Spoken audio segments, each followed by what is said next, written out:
You know that friend who always backs out at the last minute? The one who's suddenly exhausted, not feeling well, or says maybe next time for the third week in a row. Most people assume they're being distant, but they're not avoiding you, they're protecting something important. If you're the kind of person who genuinely looks forward to a quiet night at home more than a loud night out, this video is for you. Because today, we're unpacking the psychology of people who love staying at home, the people society labels as dull, but psychology understands very differently. Here's what most people miss. Extroverts gain energy from social interaction. Crowds, conversations, movement, and noise actually recharge them. But for introverts and solitude-loving personalities, it works the opposite way. Social interaction, even when enjoyable, slowly drains their mental energy.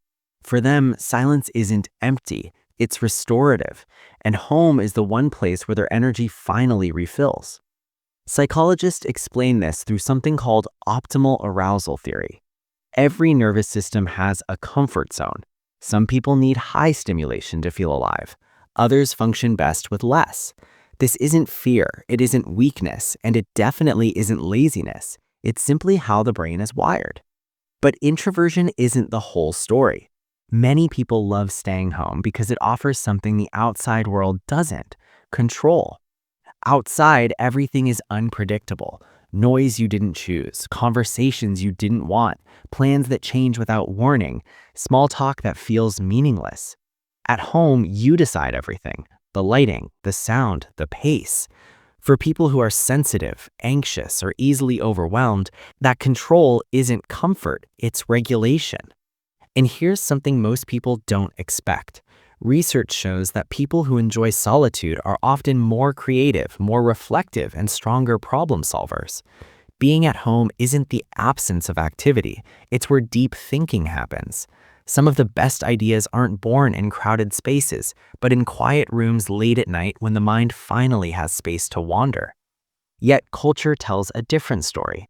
Being busy is praised, being out is admired. Social media glorifies constant movement, endless plans, and public joy. But what if your version of a good life looks quieter? What if happiness for you is a warm meal, a familiar show, and no expectations? That isn't sadness, that's knowing yourself. Of course, there's another side to this. Some people stay home not because they love it, but because the world feels too heavy.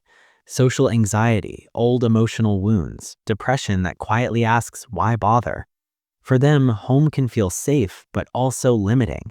That's why the question matters. Does staying home recharge you, or does it protect you from fear? One is peace, the other is avoidance. But for those who truly prefer staying in, they aren't missing out on life. They're experiencing it differently. They notice the small things, daily routines, familiar comforts, the way sunlight moves across the room in the evening. Details most people overlook because they're always rushing somewhere else. Psychologists describe this as a low stimulation preference. These individuals don't need constant external excitement. Their inner world is engaging enough. So if you decline invitations without guilt, if a quiet weekend genuinely excites you, if rewatching a comfort show feels better than forcing new experiences, there's nothing wrong with you. You're not broken. You're wired for depth instead of noise, for meaning instead of performance.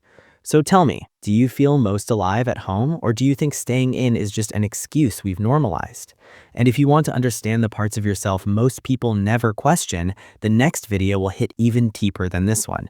Click it, you'll see exactly why.